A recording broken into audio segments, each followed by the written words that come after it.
Trump phone ట్రంప్కి Narendra Modi గారు phone చేయలేదు అనేటువంటిది వాస్తవం కాదు. 2025లో 8 సార్లు ఫోన్ చేశారని చెప్పేసి మన ప్రభుత్వమే చెప్పింది.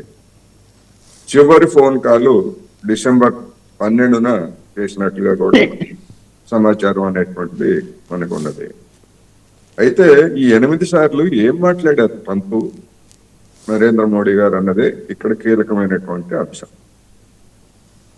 ఇది ఒప్పందం కుదరకపోవడానికి మోడీ గారు ఫోన్ చేయలేదు అనేటువంటిది వాస్తవం కాదు. ఒకటి, 20 సంవత్సరాలుగా ఒప్పందం కుదరట్లేదు. మన్మోహన్ సింగ్ హయాం నుంచి ఒప్పందం కుదరట్లేదు. ఇవాళ మోడీ గారు ఫోన్ కాల్ లేకపోతే ఇంకోటి కాదు. 20 ఏళ్ల నుంచి ఏదైతే అమెరికా మన మీద ఒత్తిడి చేస్తా ఉందో, మన మార్కెట్, మన పౌల్ట్రీ, మన డైరీ, మన అగ్రికల్చర్, ఇదే కదా మనకున్నటువంటి ప్రధానమైనటువంటి రంగాలు. వీటన్నింటినీ ఓపెన్ చేయమని చెప్పేసి ఎప్పటి నుంచో చేస్తా ఉంది. కోడి మాంసానికి, కోడి కాళ్ళకి మనకి మీరు పన్నులు తగ్గించాలంటే మన దేశం సంతుష్టీకరించడానికి బాతు మాంసం మీద పన్ను తగ్గించింది. బాతు మాంసం తినేవాళ్ళు ఉంటారు, కానీ కోడి మాంసంతో పోలిస్తే బాతు మాంసం అనేటువంటిది అది అంతే. మన దేశం అటువంటి ప్రయత్నాలు చేస్తూనే ఉంది. మిగతా రంగాల్లో ఒప్పందాలు కుదుర్చుకుంటూనే ఉంది. కానీ మన లైఫ్ లైన్ అగ్రికల్చర్ రిలేటెడ్ ఇవి.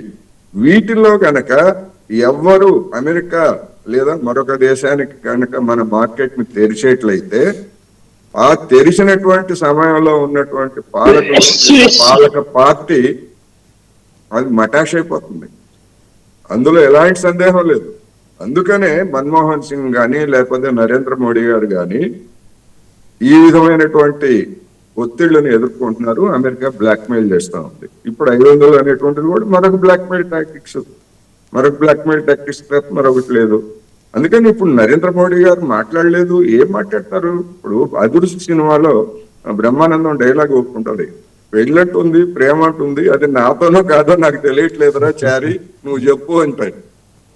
ఫోన్ మాట్లాడుకుంటున్నారు మన వాళ్ళు, మన మంత్రులు పీయూష్ గోయల్ వెళ్తున్నారు, చర్చలు జరుపుతున్నారు, అన్ని చేస్తున్నారు. కానీ ఆ ఒక్కటే అడక్కు అనేటువంటి దాని దగ్గర ఇప్పుడు స్టక్ అయి ఉంది.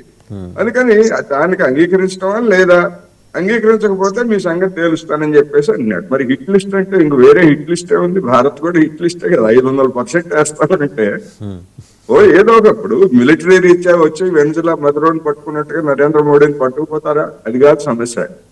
అందుకని డెఫినెట్ గా ఇండియా కూడా హిట్ లిస్ట్ లో ఉంది. అమెరికా తప్ప ప్రతి దేశం, కెనడా హిట్ లిస్ట్ లో ఉంది, ఐరోపా, నాటో దేశాలు హిట్ లిస్ట్ లో ఉన్నాయి. ఎవరికి లేవు అమెరికా ప్రయోజనాలు? ప్రతి దేశం వాడు తప్ప మిగిలినటువంటి హిట్ లిస్టే.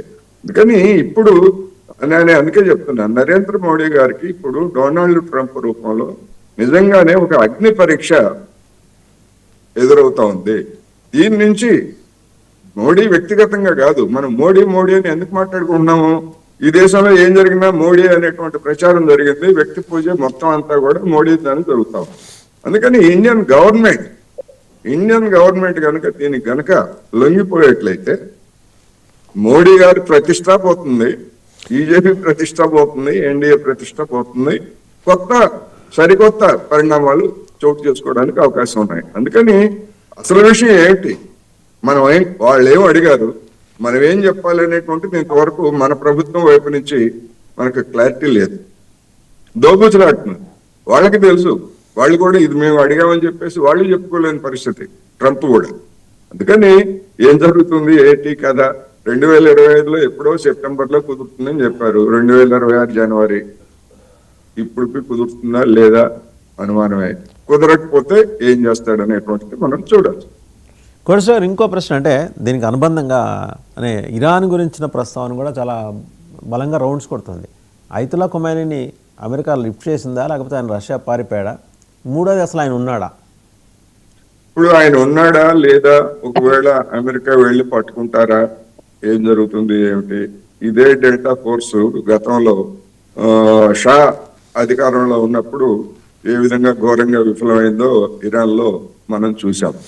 అయితే ఆ తర్వాత మేము బాగా దాన్ని డెవలప్ చేశాము, ఎవరినైనా పట్టుకోగలము అని చెప్పేసి వీళ్ళు చెప్పుకుంటున్నారు. చూద్దాం. ఇప్పుడు తెగించిన వాడికి తెడ్డేలింగం అన్నట్టు మేము ఎవరినైనా క్యాప్చర్ చేస్తా ఉన్నప్పుడు ఆమె ఖొమైనీని చేస్తా ఉంటారు, లేదా పుతిన్ ని చేస్తా ఉంటారు, షీ జిన్పింగ్ చేస్తా ఉంటారు, ఎవరినైనా చేస్తా ఉంటారు.